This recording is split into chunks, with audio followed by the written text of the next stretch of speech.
Jack Posobiec actually predicted that there was going to be a leaked phone call yesterday, which is pretty remarkable because it came out today, or it came out last night.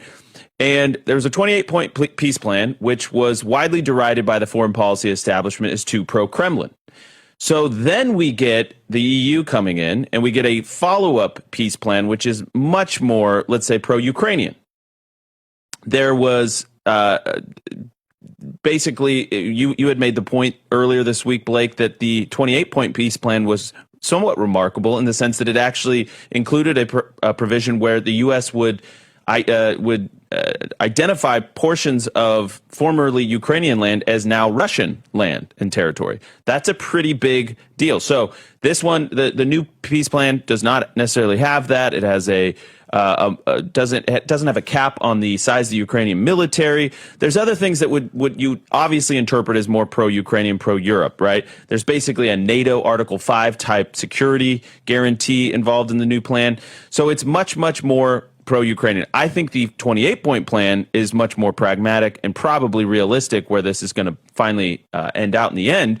But now we have a leak, and you have to ask, why would somebody leak this phone call between Witkoff and Ushakov? So the call is essentially, I think, a nothing burger, but it's being made much of in the press because it appears to them, and the way they're painting it, is that Witkoff is playing ball with the Russians, coaching the Russians on how to sell this peace plan to Trump. Right? Trump, you're the peace president, kind of glazing President Trump, giving his ego a boost. And I think that this is completely par for the course. This is standard operating procedure, standard negotiation tactics. And I believe the president agrees. Let's go ahead and play cut 232.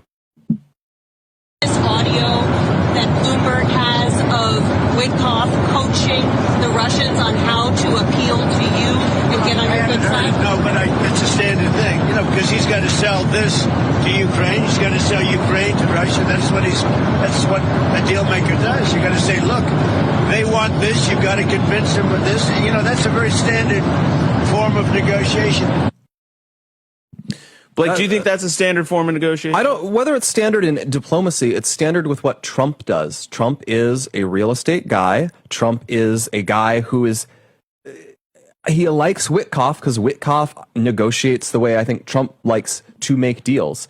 And I think of how you might make deals in the business world. It probably would be normal to tell someone, hey, before you talk to this guy, here's how you're going to make sure this conversation goes well.